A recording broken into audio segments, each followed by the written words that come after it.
Okay, today we're looking at what I call the three witches, and we start with a song. We worship you.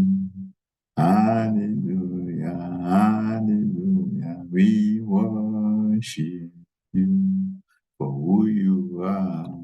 Actually, this reminds me of Macbeth and the promise of the three witches. No man born of woman can destroy you. And when he realized that the person that he was up against was actually born by cesarean section, you know, he just realized that I need to take my destiny into my hands. And something very similar happened in the case of Saul. King Saul had gone to consult the witch of Endor because God was not answering him. He wanted to find out what lay in store for him. And Samuel came through and began to give him a very negative report. First Samuel 28, verse 19. Moreover, the Lord will also deliver Israel with you into the hand of the Philistines, and tomorrow you and your sons will be with me. The Lord will also deliver the army of Israel into the hand of the Philistines. Immediately Saul fell full length on the ground and was dreadfully afraid because of the words of Samuel, and there was no strength in him, for he had eaten no food all day and all night.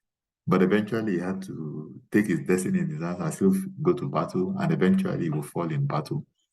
But I think in all of this, of course, a lot of lessons to learn. Disobedience is an evil wind.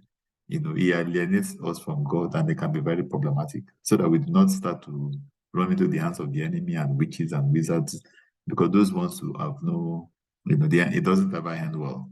But the ray of hope is that in all of this, Saul will still make paradise, because like Samuel told him, you'll be with him. But that doesn't encourage us to live a life of sin, because it's really results in a very sticky ending.